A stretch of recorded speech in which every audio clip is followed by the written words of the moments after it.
Hello students, this is Miss Reynolds. I wanted to give you a little bit of an overview and reminder on how to use the ClassLink for our new ELA textbook, the collections textbook that we looked at last Friday. I know that was a lot of information and different things that you can do.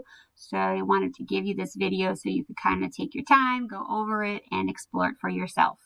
Okay, so first things first, you want to go ahead and open up your browser and go ahead and click on the yellow folder here on the top left that says LPS Bookmarks. When you click there, you're going to see the blue cloud that says ClassLink. You want to go ahead and click on that. And that's going to go ahead and open your ClassLink Launchpad. Now, if you are asked to sign in with Microsoft, go ahead and click on that gray bar. The gray bar will say that. Click on that, and it will then sign you into this Launchpad. If it asks you to actually type in your username and password, then you're just going to be using your Lynn Schools username and password that you would typically use to sign into anything that we had asked you to use in the past. If you do not know your password, then you need to contact the help desk so that they can help you with that. Because we as teachers, we do not have access to your password or anything of that nature, so we can't really change anything for you on that end. Okay, so as you have seen in class, this is my Launchpad, and obviously this is going to look very different than yours. I have things in folders. You don't have to have things in folders.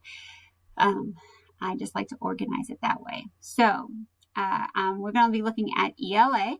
Okay, so I'm going to go into my ELA folder.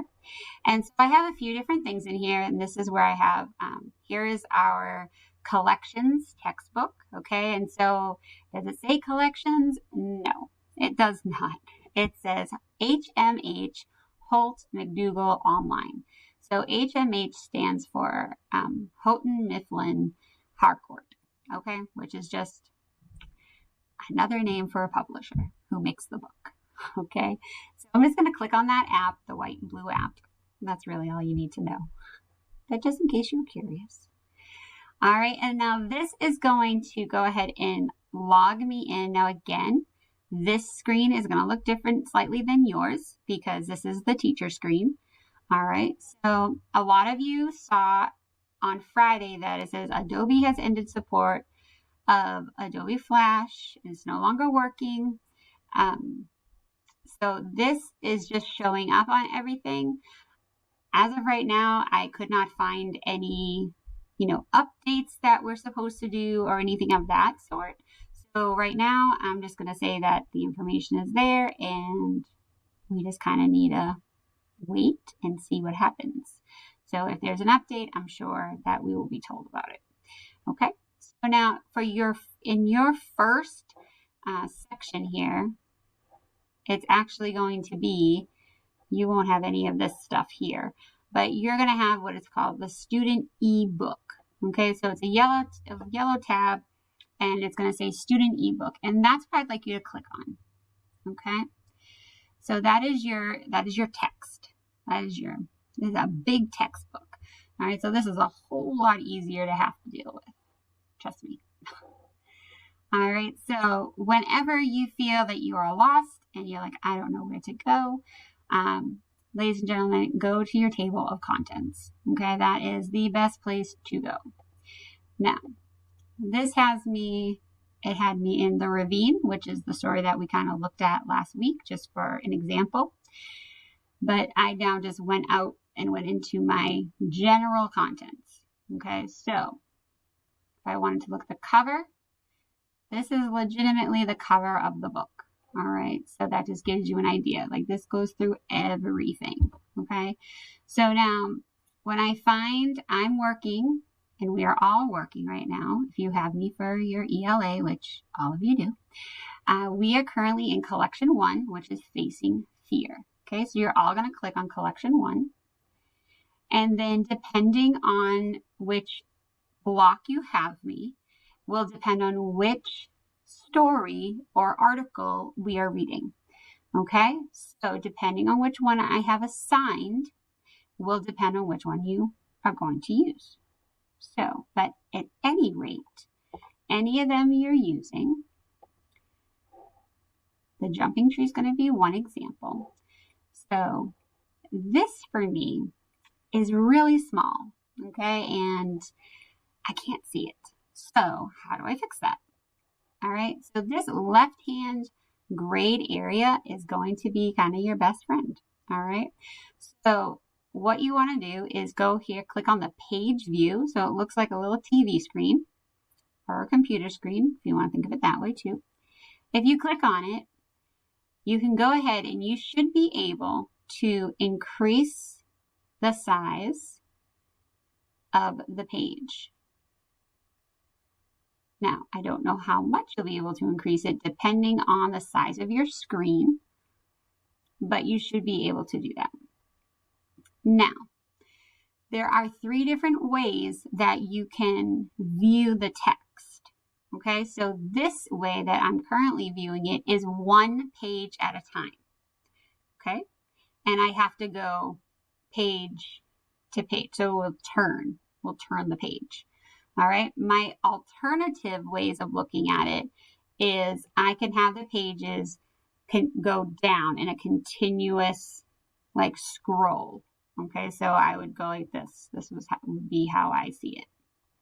All right, so if you like that, then you can have the pages up here that way. That's not my like favorite way, so that's just me, you know. So because I find that I could get lost more easily. Okay, the other way is you could have them side by side. All right, just like if you literally were opening a book. All right, so and now see, I'm not even on the right page.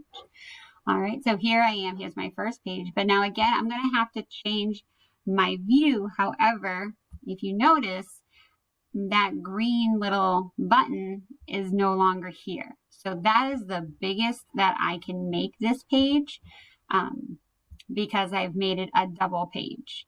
All right, so for myself, I'm going to go back to this single page, this middle one, which is what it started at. And I like to be able to go and turn from one page to the next, so I know exactly where I'm at, okay? So I'm going to go ahead and do that, and plus that then allows me, see, here my little green button is back. I can then zoom in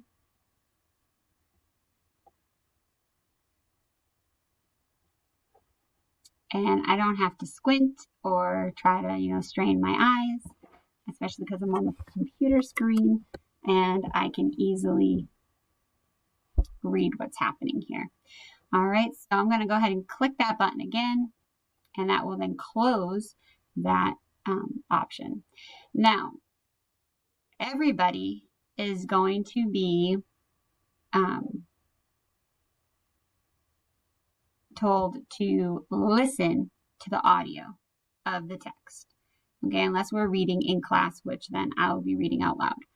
So you're going to be listening to the audio of the text. Okay, so you're going to click on the speaker. Okay, I know you guys have seen that before. It's pretty self-explanatory. So click on the speaker. Short. And as soon as you do that, it's going to actually start, right up here. So I'm going to start right at the beginning and just keep on going. So, but you can stop it, you can pause it, you can rewind it. This, you can move up, you can move back. You can. Other thing is I need to take some notes. And we talked about this the other day. Like, what if I come across a word I don't know? Or I say to myself, well, I've never seen a jungle. So what the heck does a jungle look like? I don't know. Well, that is when you would do the following. So let's see if I can find an example here. Okay, I've never been to Mexico. Okay, so if that's true, and I go, I don't really know what Mexico looks like. All right, so I need to visualize that. because maybe that's really important to the story. So what I did is I highlighted the word, okay, and then see what pops up is called add a note. Okay, so I'm going to click on add a note, and then all of a sudden I have this box of blank where I can add a note. Okay, so I'm going to put in here, what does Mexico? Is there a country and suburb like here in Mass? So I'm writing my, purpose and my questions that I have about Mexico so that I can then go back and look at this and then you make sure my questions are answered. Okay, and this is what a good reader does. You want to critically, look at the text, really kind of dig into it. Don't just read it just to read it. Read it for a reason, right? That's why we set our purpose. Okay, so then I'm also going to put in here, look up picture. All right, so that is what I'm putting for my notes. All right, I'm going to click save. And now there's my note. So I can just X out of this. Now my notes section is closed, but you see here, Mexico is now yellowed. All right, so that is the reminder for me that, oh, I put a note there. And there's also this blue, right? So very important things to do. So the other thing you want to make sure you have is the bookmarks. Okay, so bookmarks. Okay, if I'm not sure how to do that, all I need to do is to click on this right here. Just click on it. And now this page is bookmarked. Because let's say this is as far as I got either in my small group or, listening on my own. And I still have, several pages to go. So I bookmark it. And then that way, when I come back tomorrow, and it's on Facing Fear, I'm just going to click on bookmarks and it's going to bring me right to where I need to be. And I don't even have to think about it. Okay, which is so helpful. Okay, so that is the majority, that is what you need to know about this side area.